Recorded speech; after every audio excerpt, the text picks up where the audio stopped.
બધાને ભીખુભાઈ ખુમાણના રામ રામ. આજ મારે જે વાત કરવી છે એ બિલકુલ સચ્ચી વાત કરવી છે. મને બિલકુલ નાની ઉંમરમાં મોટાઈ મળી, એટલે કે હજી મારી 24 થી 25 વર્ષની ઉંમર હતી ત્યારે ગામ પંચાયતના સરપંચ તરીકે ફરજ બજાવવાની મને ફરજ પડી. પણ એક ખાનગીમાં વાત કહી દઉં કે કાંઈ પણ કોઈ પણ કાર્ય કે કોઈ પણ જગ્યાએ કોઈ પણ સ્થાન મેળવતા પહેલાં એનો તમને અનુભવ છે કે કેમ, અનુભવ વગરનું કાંઈ સ્થાન ન મેળવવું. અને બીજું કે જો તમારી પાસે બહુમતી ન હોય તો વડાપ્રધાન પદ મળતું હોય ને તો પણ ન સ્વીકારવું, તો પણ નહીં લેવું. જો તમને એનો અનુભવ છે તો કોઈ વાંધો નથી, અથવા તમારી પાસે બહુમતી છે તો કાંઈ વાંધો નથી, પણ આ બેમાંથી એ કોઈ ન હોય ને તો જવાબદારી ન સ્વીકારવી. આ મારો અનુભવ છે. હવે બન્યું એવું કે અમારા ગામની માઇલપા એટલે કે ચાંદગઢ ગામની માઇલપા જે તે વખતે હાવજ આવ્યા ત્યારે કોઈ પણ જગ્યાએ હાવજ ગેરની માઇલપા જ હતા, ત્યારે કોઈ પણ જગ્યાએ હાવજ હતા નહીં. અને એ અહીંયા હાવજ આવ્યા, ગામની માઇલપા ગભરાટ ફેલાઈ ગયો અને લોકો ફરિયાદ લઈ. અને એ વખતે તો નિયમ એવો હતો કે સરપંચને જ કહેવાય બધું, એટલે ફરિયાદ આવે. હવે કઈ અને બીક પણ એટલી બધી માણસોને લાગે, કારણ કે કોઈ દિવસ હાવજ જોયેલા નહીં. અને એમાં હાવજને પણ, કારણ કે પશુને પણ ખબર પડે નહીં, એટલે પશુ પણ હાવજની પાસે જાય અને શિકાર થઈ જાય. અવારનવાર શિકાર થવા મળ્યા, ફરિયાદ આવવા મળી કે આનું કાંઈક કરો, આનું કાંઈક કરો. એની માઇલપા 89ની સાલ, અને હું અમારે ખોડિયાર માતાજીનો ઓટો છે ગામને પાદર, અને ત્યાં હું બેઠો હતો અને એમાં મારી ભેંસું આવી, અમારી ભેંસું આવી. એટલે ત્યારે 30-35 ભેંસું અને બટુક કરીને ભરવાડ ગોવાળ હતો. એ ભેંસું લઈને આવ્યો અને મેં આમ નજર કરીને પૂછ્યું, મને એમ થયું કે આમાં બટુક આ ટીલી કેમ નથી દેખાતી, ટીલી નામની ભેંસ કેમ નથી દેખાતી. એટલે એને કીધું કે ક્યાંક વાહ રહી ગઈ, લે કાકા આમાં કાંઈ ખબર નથી રહી. અરે ભલા માણા, હાવજનો એટલો બધો દેખારો છે. ઠીક, કાંઈ વાંધો નહીં, તું જા, હું ભેંની સામે જાઉં છું. હું ભેં ગોતવા માટે હામો હાલ્યો આંબાના રસ્તે. એ અમારો આંબાનો રસ્તો છે, ઉગમણો.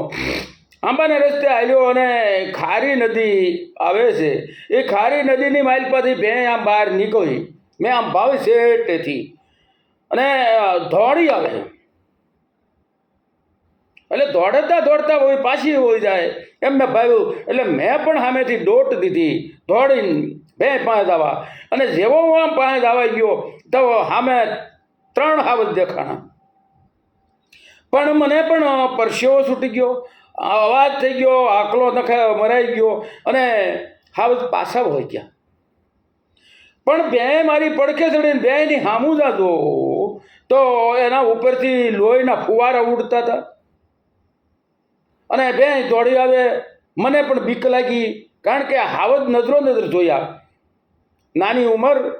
એટલે બેની પાછળ અમે બે દોડતા દોડતા ઘરે આવ્યા. ગામ લોકોએ જોયું કે બેને ઘાયલ કરી છે.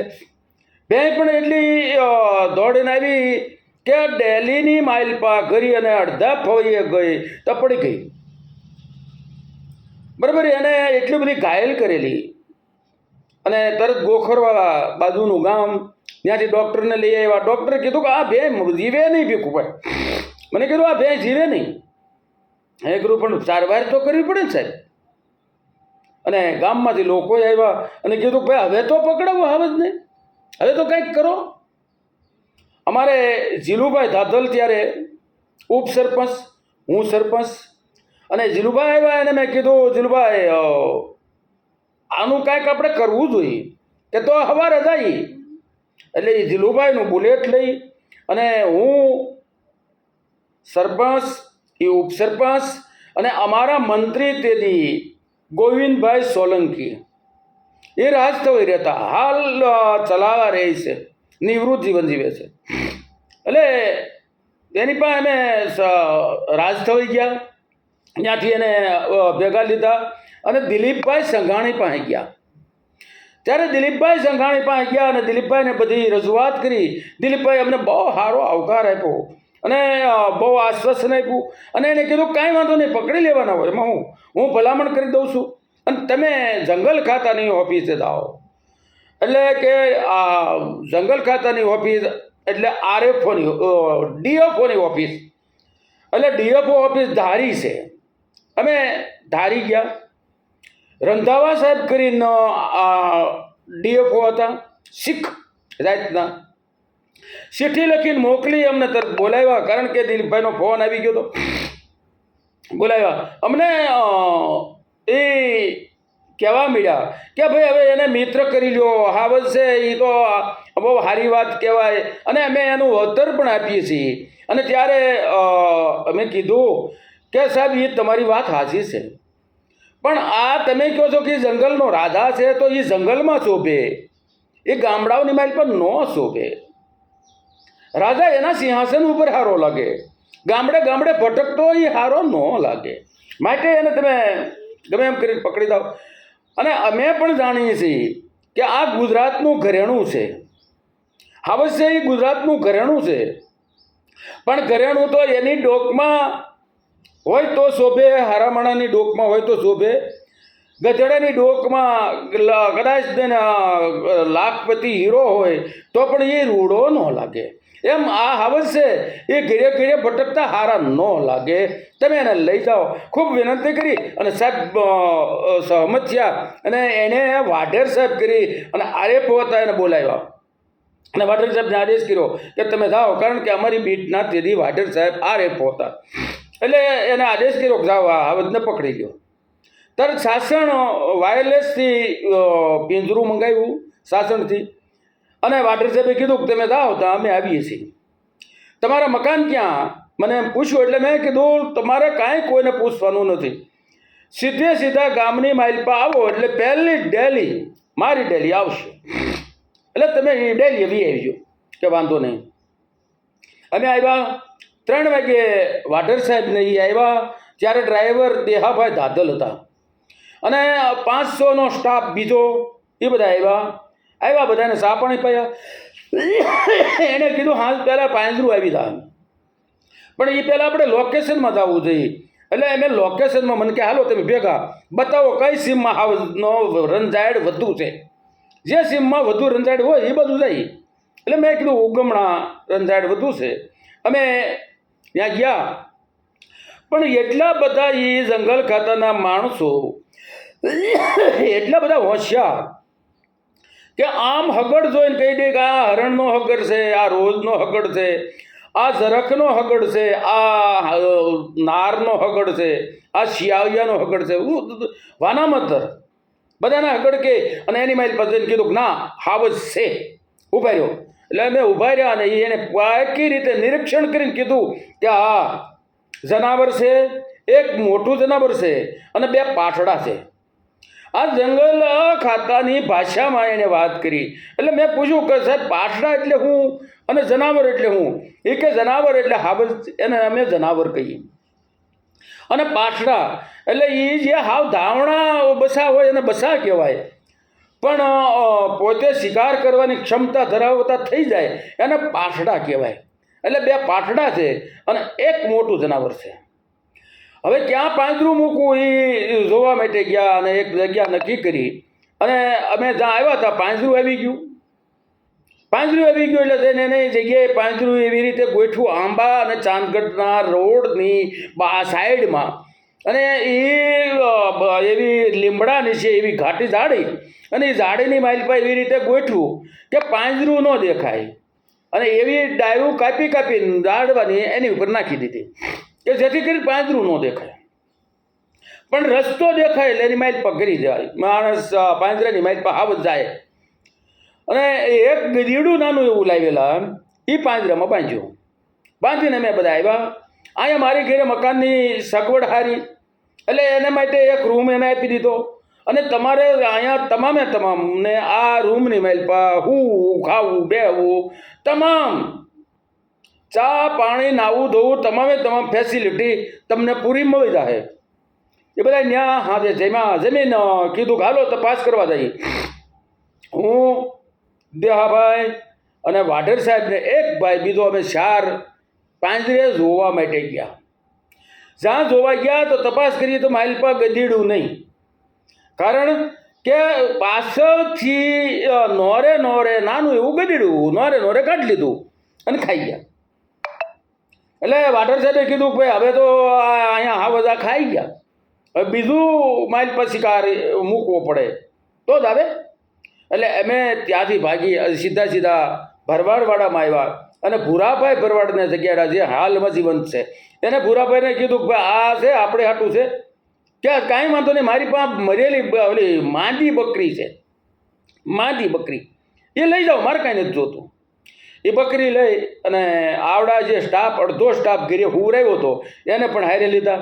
ત્યાં જઈને બકરીને એવી રીતે બાંધી દીધી જેથી કરીને બકરીના પગ પાંજરામાં નીચે ન અડે અને રાયડું નાખ્યા કરે, જેથી કરી રાયડું અવાજ સાંભળીને હાવદ આવે. અને બધાને કીધું કે આ થારી નદીની માઇલમાં નોખા હુઈ જાઓ. એટલે મેં કીધું સાહેબ કે હા આમાં નીંદર કરવાની ન હોય પણ આડા સેટા 15 20 ફૂટને અંતરે હોવાનું હોય જેથી કરીને વાતું ન કરીએ. અને આ અટાણે રાત્રે તમે વાત કરો એ 3 કિલોમીટર સંભળાય. શાંત વાતાવરણમાં તમે વાત કરતા હોય 3 કિલોમીટર સંભળાય એવું જંગલ ખાતાનું તારણ. મેં કીધું સાહેબ મારે અહીંયા હું પહોંચ નહીં કે મેં કીધું હા મેં ડીસીએમ પડ્યું છે, હું ડીસીએમમાં હું બેઠો છું. કારણ કે એમાં પાંજરું લાવ્યા તો એ ડીસીએમ હજી કાંઠે ત્યાં પીડ્યું હતું. હું ડીસીએમમાં જઈને બેઠો, એ બધા નોખા હોઈ ગયા એમ નામ. અને હું ડીસીએમમાં જઈને બેઠો પણ ગરમી એટલી, મચ્છરનો ત્રાસ પણ એટલો. બેઠો બરોબર 2:30 વાગ્યા અને ધડામ દઈને અવાજ આવ્યો. પાંજરું ની માઇલ પર એનું બારણું બંધ થયું એટલે અવાજ આવ્યો જાણે ભૂતાવે ઊભી થઈ હોય એમ. એ કાર્ય બધા જંગલ ખાતાના માણસો લાઈટ બચ્ચું લઈ હાથ બેટરીયું બધા પણ હચ્યું, બચ્ચું લઈને ઊભા થયા. અને દેહાભાઈએ મને અવાજ કર્યો, ભીખુભાઈ દોડો જોવું હોય તો. મેં પણ ડીસીમાંથી ઠેકડો મારી અને દોડીને ગયો. ત્યાં અમે બધા એમ ગયા તો એક સિંહણ પાંજરાની માઇલ પર ભૂરાઈ ગઈ હતી અને 2 હાવદ હામાં ઊભા હતા. એટલે આ લોકોએ એની ભાષામાં કંઈક અવાજ કર્યો એટલે એ સેટાવી આવી ગયા અને મને કે હાલો જોઈ લો આ તમારી સિંહણ પકડાઈ ગઈ. આમ પાઈ ગયો પણ એટલા ધમપછાડા કરે. એટલે મેં કીધું વાઢેર સાહેબ આ આખડે પાંજરું તોડી નાખશે. મને કે ભીખુભાઈ આ ઉંદરનું પાંજરું નથી, આ હાવજનું પાંજરું છે. તરત એને વાયરલેસથી જાણ કરી કે ભાઈ એક જનાવર પકડાઈ ગયું છે અને 2 અહીંયા હાજર છે, તમે તાત્કાલિક બીજું પાંજરું મોકલો. 2 માણસને ત્યાં ચોકીમાં મૂકી અમે બધા આવ્યા. ઘરે આવીને બધા નાયા ધોયા અને સૂઈ ગયા. કારણ કે રાત્રે ઉજાગરો તો સૂઈ ગયા, બીજે દિવસે પાછો ઉજાગરો કરવાનો છે. બધા સૂઈ ગયા ખાઈ પીને, કારણ કે તમામ ફેસિલિટી આપવાની હતી. અને જ્યારે બીજે દિવસે બીજું પાંજરું આવ્યું, એ પાંજરું મૂક્યું. બીજે દિવસે રાત્રે બીજો હાવજ પકડાણો, 2 હાવજ થયા. અને ત્રીજે દિવસે ત્રીજું પાંજરું મંગાવ્યું, ત્રીજું પાંજરું આવ્યું અને માણસોની ભીડ થવા મળી. કારણ કે ખબર પડવા મળી કે ભાઈ ત્યાં પાંજરામાં હાવજ પૂર્યા છે એટલે જોવા માટે લોકો આવવા મળ્યા. અને મને તરત રંધાવા સાહેબે એવી કરેલી કે મારા જનાવરને કોઈ પણ જાતનું કાંઈ પણ નુકસાન ન થાય એની જવાબદારી કોની. અને ત્યારે અમે કીધેલું કે અમારી જવાબદારી. એટલે વાઢેર સાહેબ એમ કહે કે ભાઈ આ ભીખુભા અહીંયા આવે એ પહોંચ નથી, માણસો જોવા આવે એ પહોંચ નથી, એને તમે બંધ કરાવો. એટલે એ વખતે 2 બાજુની સાઈડમાં લીટીયું કર્યું છું કે આ લીટી વટીને કોઈ પણ આ બધું આવવાનું નહીં, કોઈ પણ હોય, પછી જાટલી બંધનો દીકરો હોય તો આવવાનું નહીં એવું બધાને એક. અને વાઢેર સાહેબ તો દાંત કાઢતા કહેતા કે ભીખુભાઈ કર્ફ્યુ જાહેર કરો, એટલે એ કર્ફ્યુ એક પ્રકારનું થઈ જાય, કોઈ આવી ન શકે. અને જ્યારે અડધી કલાક બધાને જોવા માટે આવવા દે તો એ વાટેર સાહેબ કહે કે હવે અડધી કલાક જોવા દો, તો માણસો આવે જોવે અને પછી પાછું બંધ કરી દેવાનું, પાછા જાહેર કરે કર્ફ્યુ જાહેર કરો. એની મારી પાસે એક ભેડા સાહેબ કરીને અને આવ્યા અને એને એમ કે આ તો આપણો સ્ટાફ છે, એટલે એ સીધા આવ્યા. બીજા માણસોએ કીધું ભાઈ તમે દાવમાં ના કહો, દરબાર આવશે જ મારશે. એ માન્યા નહીં કે ના ના ના ના હું તો સ્ટાફમાં છું. અને આવ્યા અને મારી નજર પડી અને કોઈ પણ જો આ સૂકી જાય તો પછી એકાબીજા કોઈ આંખી ન રહી, એટલું માણસ થઈ ગયેલું. એટલે દોડીને ઝાપટનો ઘા કર્યો. એટલે એણે મને કીધું કે દરબાર, મેં કીધું એ બધી વાત જવા દે, પાછો ગયો હતા. એટલે એ પાછો ગયો. કીધું કે મારા સ્ટાફને જઈને કહો ને કે ભેડા સાહેબ છે. હું આવીને વાટર સાહેબને વાત કરી, વાટર સાહેબ ભેડા સાહેબ કરીને કૂક છે. મને કે શું કર્યું? પછી મેં કીધું ભાઈ તો હલનો ઘા કર્યો. મને કે કાંઈ વાંધો નહીં, માણસને મોકલો. આવ્યા પણ એને તો વખાણ કર્યા કે ના આવી રીતનું જ હોવું જોઈએ, નકર આપણા જનાવરને નુકસાન થઈ જાય, આપણા જનાવર હેરાન થઈ જાય. દરબારનું કામ બહુ સારું છે. ત્યાર પછી 2-3 દિવસ ગયા, ત્રીજો હાવજ કાંઈ પકડાય નહીં અને નક્કી કર્યું કે હવે આ સિંહણને મોકલી દો, કારણ કે આ 4 દિવસ ત્યાં ખાધું નથી, ભૂખી તરસી માલપા છે. એટલે એને હવે શાસન ભેગી કરવી જોઈએ, ત્યાં એને દવાદારું કરવા પડશે.